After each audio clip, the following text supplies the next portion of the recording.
Sa ibong kan paburo bagong panahon kan nakaaging Lunes, tsinagaan kan ginatos ng mga benepisyaryo ang pagpila sa payout kan assistance to individuals in crisis situations o AICS kan Department of Social Welfare and Development o DSWD Bicol ang Sinaku Bicol Party List sa Bakakay Albay. Para kay Nanay Judel ang guring kan Lower Bonga Bakakay Albay, biyaya ini. Magradwar na kaya ang saro niyang aki sa senior high school. Kayaan makukuha niya sa payout, itatagama niya daa bilang budget kan mga aki niya para sa masunod na school year.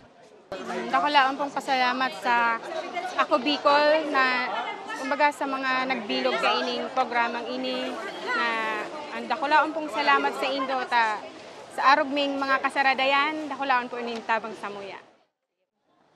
Para naman sa grade 12 student na si Michelle Banta, kan Barangay Pigkubuhan, Bakakay Albay, magkakatabang nanggad ang educational assistance na ini sa iya, urug pagdakol siyang piggagastusan sa pag-eskwela.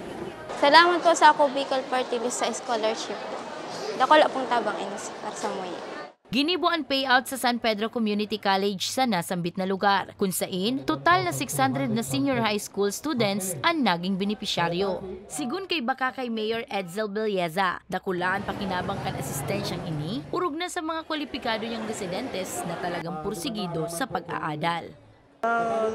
Ang scholarship na yung kinyagang Ako Bicol, dakulaon ng suporta tabang sa mga kasaradayan. Kaya ang hagad ko man sa inda, mga constituent ng Bakakay, kung ano man ang kaipuhan na humagad na ang Ako Bicol na tabang, dapat kaipuhan man ninda magtao balos kung paano sinda naging natabangan. Asigurasyon naman kan partido na padagos nindang ipaprioridad ang sektor kan edukasyon na liabe para makahawas sa pagtios ang sa indang mga kababayan. Kiuron nilang po na ini pong 5,000 pesos gamiton ta na matabangan ang sa tuyang sa diri, ang sa tuya pong mga magurang na makapagtapos kamo kasi doon pagklase.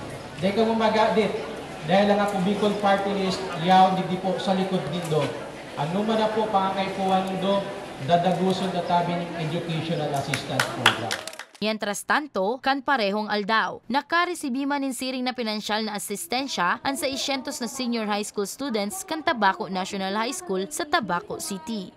Para sa mga baretang tatak Bicol, Danica Garcia.